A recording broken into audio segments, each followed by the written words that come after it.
working years. Maybe, or at least for me, when you were a child who didn't cause any trouble. I know I was. The one who helped instead of asked. The one who learned quickly that being capable made adults relax. Yep, I have that skill. And you saw it in their faces. The adults from your childhood, even the bosses that you have at your workplaces. Going back, for me, when I did well, I noticed that things were calmer. When I handled things, there was less stress. So ultimately, I became the one who just handled things. And actually, in thinking back, I realized no one ever said, "Hey, you're doing too much."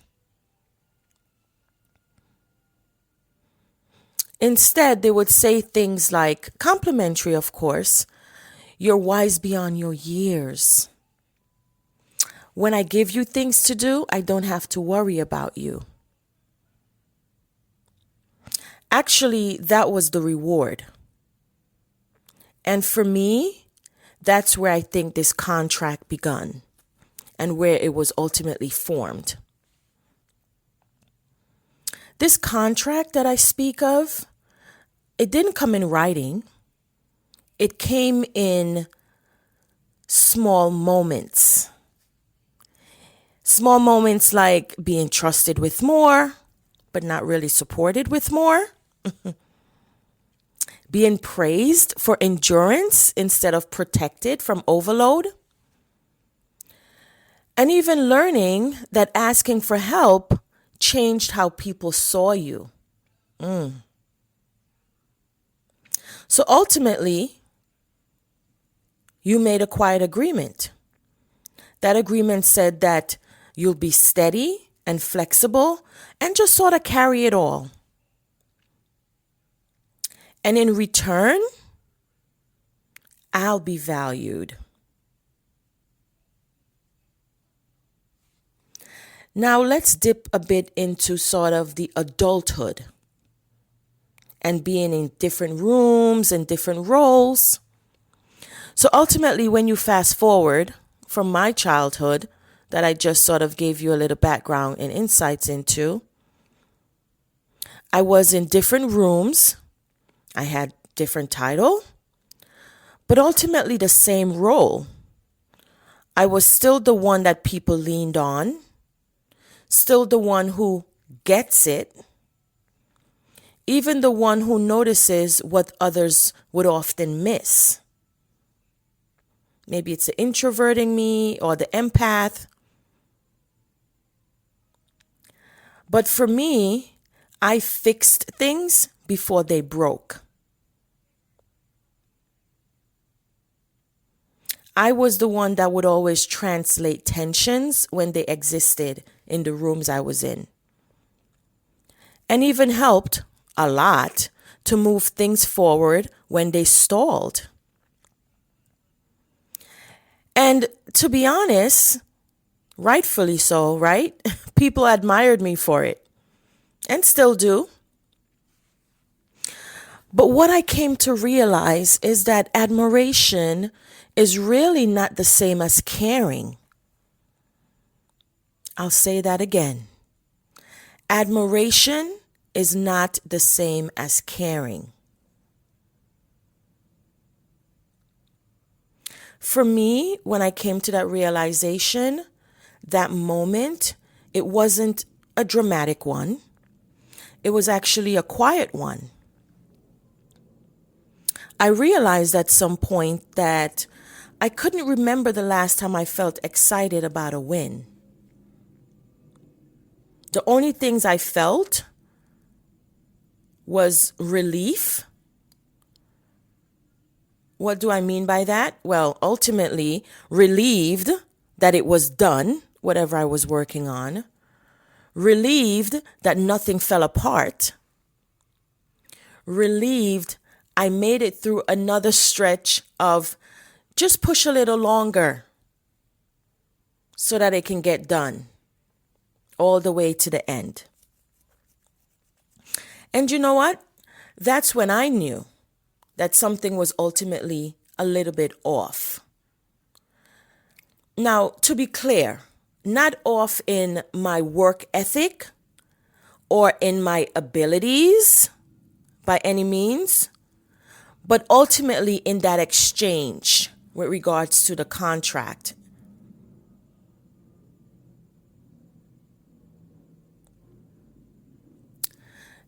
Here's what carrying the contract cost me.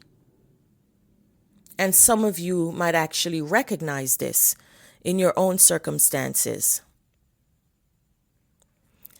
I stopped checking in on myself.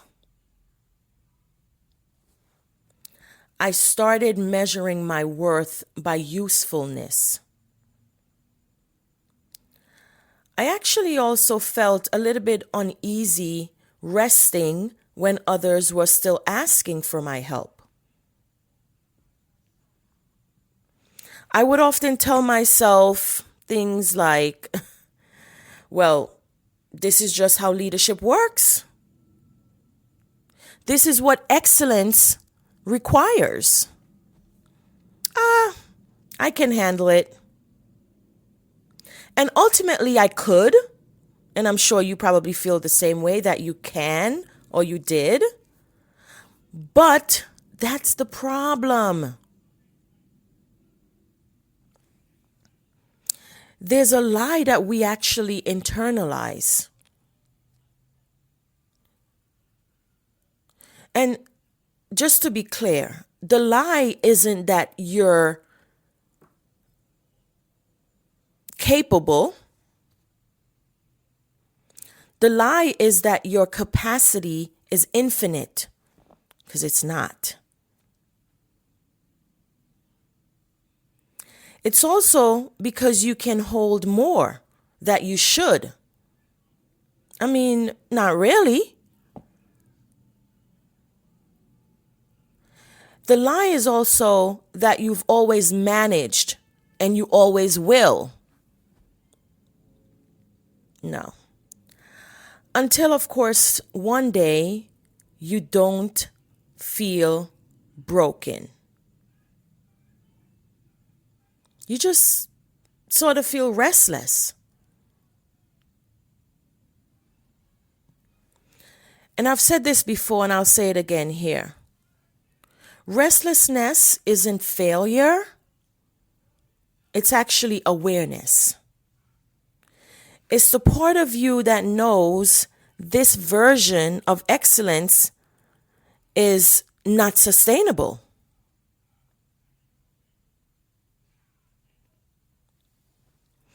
More specifically, you weren't meant to earn belonging through depletion, belonging in all these spaces that you ultimately are in, whether it's work life, home life, wherever that space may be.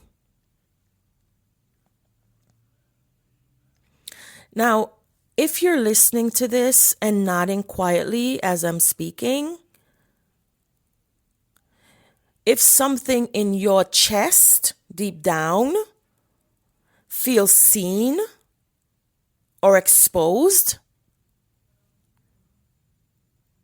and you feel like you're being heard as a result of this conversation, just know that you're not alone. There are many high performers like you and I walking around thinking, why am I tired when I'm doing what I'm supposed to do? Listen to me. You're not tired because you're weak.